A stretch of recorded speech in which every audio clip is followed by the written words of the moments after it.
आप सभी को मेरा नमस्कार। आज हम आपको नारी की रचना के बारे में बताते हैं। ब्रह्मा जी ने नारी की रचना किस प्रकार की। कैलाश पर्वत पर भगवान शिव अपनी साधना में लीन थे। तभी उनके मन में विचार आया कि अब सृष्टि की रचना की जाए। तब उन्होंने ब्रह्मा जी को आज्ञा दी कि आप सृष्टि का निर्माण करो। भगवान ब्रह्मा जी ने नतमस्तक होकर आगे चल के 10 मानव पुतले बनाए। नारद, भृगु, दक्ष और सप्तऋषि। लेकिन ये पुतले केवल मिट्टी के बेजान पुतले थे। उसमें प्राण प्रतिष्ठा नहीं कर पाए, उनमें प्राण नहीं भर पाए। फिर ब्रह्मा जी ने भगवान शिव का ध्यान लगाया। भगवान शिव प्रकट हुए और उन्होंने कहा कि मैं इनमें प्राण नहीं डाल सका। तब भगवान शिव ने प्रणव सहित पंचाक्षर मंत्र का दान किया। प्रणव ओम और पंचाक्षर न मैं शय वे ये, यानी ओम नमः शिवाय।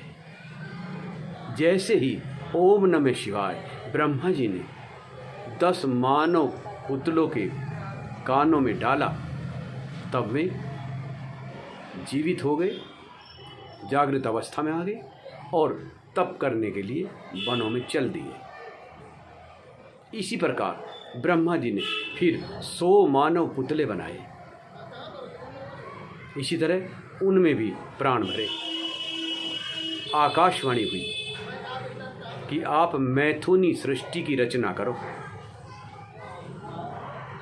उसके लिए नारी की आवश्यकता थी, लेकिन ब्रह्मा जी नारी नहीं बना सके।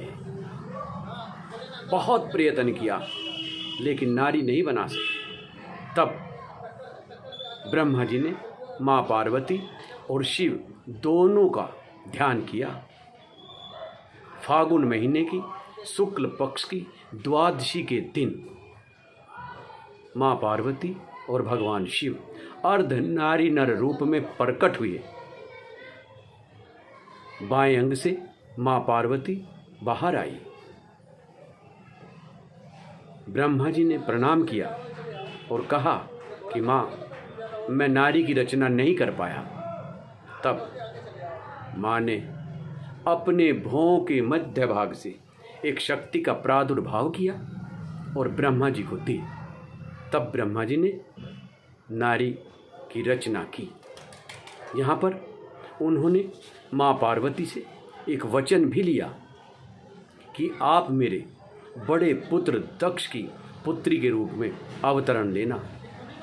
माँ मुस्कुराई और फिर शिव के शरीर में समा गई और वहाँ से अंतर्ध्यान हो गई। जिस नारी की रचना को ब्रह्मा जी ने माँ पार्वती की सहायता के बिना नहीं बनाया, बना ही नहीं सके, वो नारी कितनी पूज्य है।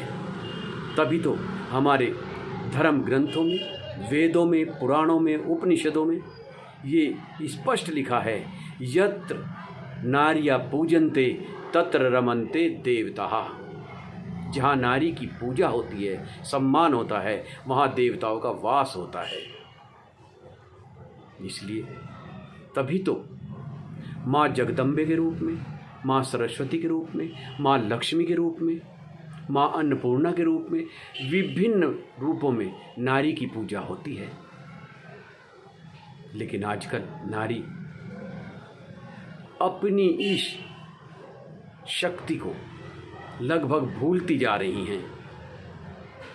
इसलिए मेरा सभी माँ बहनों से, माताओं से, बहनों से निवेदन है कि वे अपने स्वरूप को पहचानें और जो पूजनीय स्थान ब्रह्मा जी ने आपको दिलाया है, उसे याद करें, उसका सम्मान करें, टेंशन की दुनिया से बाहर जाएं, चुगली की दुनिया से बाहर जाएं, सेवा करें, माता पिता की, सास ससुर की सब सेवा करें और अपने जीवन को माँ जगदम्बे को नमन करके पूर्ण करें।